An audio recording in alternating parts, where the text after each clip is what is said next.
Zoe shakes her head, already backing toward her chair. "She treated me like shit out there," she says quietly. "Only God knows what she'd do if she gets in here." Sean opens his mouth, then closes it again.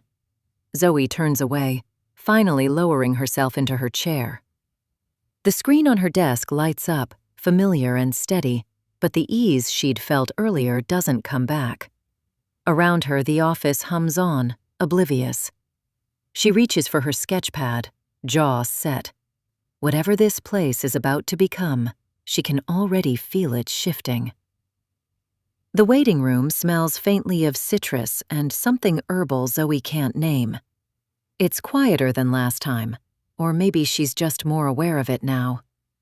The chair feels familiar when she sits, the weight of her bag settling against her leg. Elaine opens the door right on time. "Hi, Zoe," she says, warm, unhurried. "Come in." Zoe follows her into the office. Same room, same couch. The same small table with a box of tissues that she pretends not to notice. She sits where she sat before, posture careful, hands folded loosely in her lap. Elaine takes her seat across from her notebook resting on her knee. "How are you feeling today?" Zoe exhales. "Nervous," she admits, but less panicked than last time. She rests her hands on her thighs and lets out a breath she didn't realize she'd been holding. Elaine notices. She always does. Elaine nods. "That's progress." Zoe gives a small smile. "Is it?"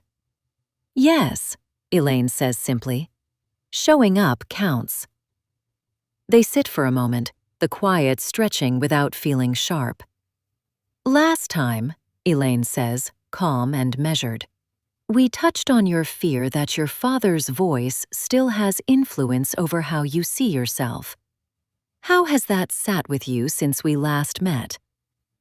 Zoe considers the question.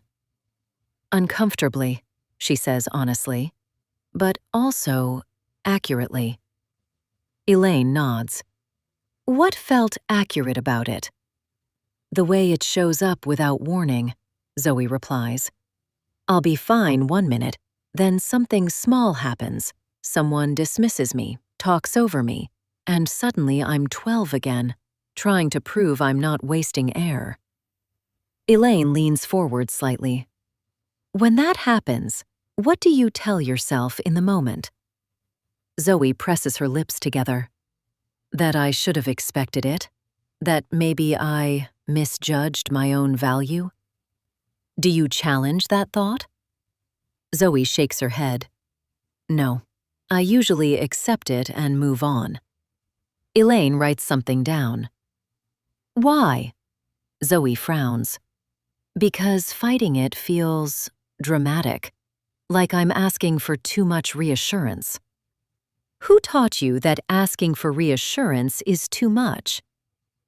Zoe doesn't answer right away. She exhales through her nose. "Same source." Elaine lets the silence stretch just enough to be useful. "Zoe," she says gently, "what do you think happens if you don't accept that thought so quickly?" Zoe shifts. "I think I'd have to feel the anger or the sadness, and I don't trust myself with that." "Why not?" "Because I'm afraid it'll spill," Zoe admits, "that I won't be able to stop once I start."